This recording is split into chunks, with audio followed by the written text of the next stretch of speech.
That was DJ Astrotronic, Mixmas mixtape. Mixmas, indeed it was. You're listening to Mix Up My Thursday on Radio Monash, featuring Meds and my amigo in crime, Dev, with the hiccups. Yeah, we've got just managed to hit up the hiccups in the past few minutes, which is a bit of a problem. At the moment, we've got 360 on the line. 60, you there, mate? Yeah, what's going on, mate? Oh, not too much. How you doing? Yeah, I'm very good, man. You out somewhere at the moment? Sounds like you are. Just having some drinks with some mates, actually, after they finish work in the city. So oh, very fair, very beauty, fair. Got the beauty. big long weekend coming up, so definitely drinks are on the agenda all weekend. Yeah, it starts now. For sure, mate. Anyway, mate, tell us a bit more about yourself, how you got your career kick-started, and more importantly, why you chose rap over basketball. Well, I was a skater when I was young, like when I was 14 and shit. But I was really bad at it. Yeah. So, but watching all the videos and shit, seeing all the hip hop tracks and shit like that sort of got me into rap, and I started trying to do my own thing. But it was only a little bit of a hobby for a while there. And then I was full-time basketballing the whole time. Like that's what I wanted to do. Like I wanted to try and go to college in the States and shit like that. Awesome, yeah. And then I ended up getting some disease in my eye that made me have to have like eye surgery. Yeah. Oh wow. Yeah, I think sort of killed my passion for basketball a little bit, and then it just then I was just like, fuck it, I'm just gonna go for music. Yeah, true. Yeah, you got a song about that, really inspirational one. Which one was that again? It's called Miracle in a Costume. Yeah. It's only the snippet of it at the moment, but the full track will be on the album. Yeah. So yeah, definitely. If you want to hear that snippet, it's on YouTube right now. So just go YouTube that one up, and it's a real inspirational track. Definitely loving it. So yeah, you said that as you were growing up, you loved your hip hop. Was it mainly Aussie hip hop or USA hip hop? What sort of inspired you to get into the whole hip hop scene?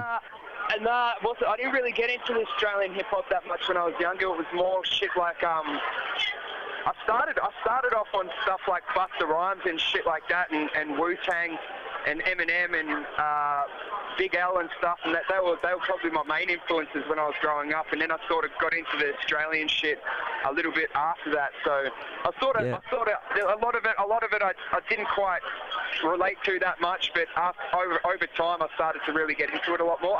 When I first started rapping, I used to rap in an American accent and shit. So when I was like 15, I used to rap about guns and shit like that. Yeah. And then I realised, you just got to start being yourself eventually. A lot of the earlier stuff was much about American, wasn't it, before Aussie hip hop kicked off? Yeah, that's it. Definitely, man. Anyway, man, we've been looking at some of your track listings, and we see you're very keen on doing collaborations with Pez. Can you tell us the deal with that? You love working with Pez. Well, me and Pez have been mates since I was about 16 because we played for the same basketball club. Oh, true. We used to play for the Ringwood Hawks, BBL and ABA. So, and I didn't know that he rapped and he didn't know that I rapped. And then once we both found out, we started hanging out a little bit more and then making songs together. And then from there on, we've always made songs together, and it's just grown from there. That's excellent. We sort of get that sort of US influence to a little extent with some of your tracks like Takeoff, and your producer, I believe, Fuego. He's been pretty huge in the US hip hop scene. Got like Chameleon and Busta Rhymes, obviously one of your influences. So, do you have any plans to hit up some collaborations with US artists in the future? Oh, definitely, man. If it's possible. I mean, I don't want it to be one of them things where the label just goes, oh, we can get Busta Rhymes, or we can get some American dude on your track for $50,000. I want them to actually like the music and collaborate with them, like actually work on something, not just get into. Yeah, definitely not selling out. Yeah, I love your whole unique style. I mean, some of your new tracks, you've got you're starting out. You got that Aussie hip hop, and it sort of changes from the rest. You got that electro shit coming in. So, how'd you think of that sort of idea? Because you don't really see that at all in Aussie hip hop. It's mainly just, beats and beats.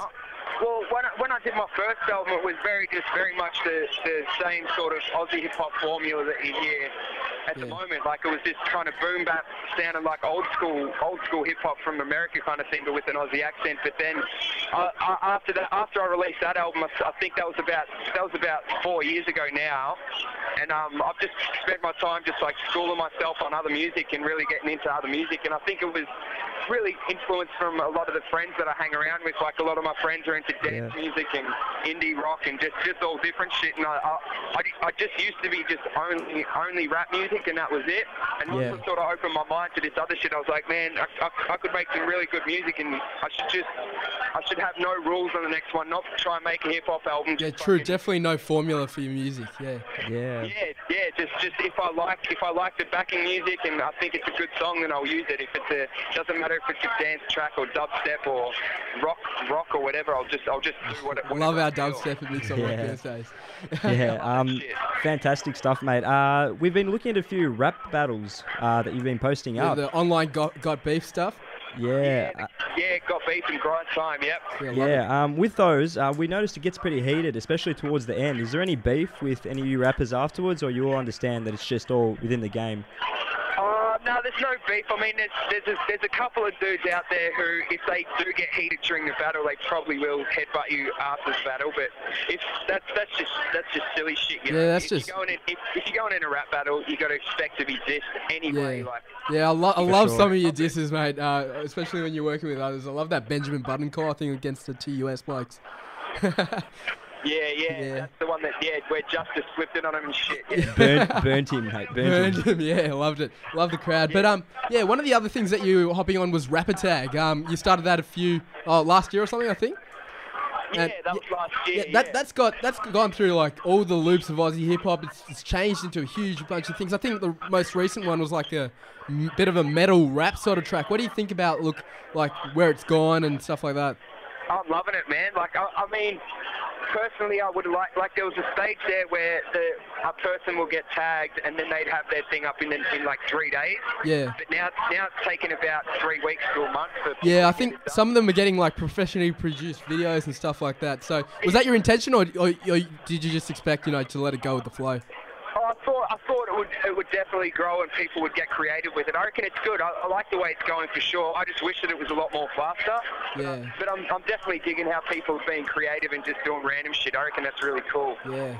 Great stuff. Love our Rapper Tag. So, stuff. anyone listening, Rapper Tag, just Rapper Tag 360, go through the loops. It's about good 32 tracks, so excellent night of listening if you're into that. And, you go through pretty much everything with Aussie hip-hop, and it's got to keep going, so definitely tune into that. For sure. We're chatting to Aussie superstar of rap and hip-hop, 360. 360, mate, we're just about to wrap up. Do you have any plans for this Easter break? Any gigs coming up? For the Easter, no. All I'm doing this weekend is going to draft tomorrow night at Billboard. Yeah. Which should be pretty sick, and then I'm going to have the rest of the weekend off. But we've got a tour coming up in May. I'm touring with Pez, and if you want to check the dates for that, go to 360music.com.au. Yeah, 360music.com.au, or obviously just hop on Facebook. You love your Facebook, don't you? We'll be promoting the shit out of that as well. Yeah, cheers, boys. Yeah, no worries. Just one final thing. Do you have any advice for upcoming rappers or hip hop artists in Australia? Really, I reckon the best advice is just be open-minded and just be yourself, and just do whatever you feel like doing, and don't be scared of like the politics involved with making shit. Just try and make good music. Great advice. Don't limit yourself. Yeah, true. Just do what you want, I guess.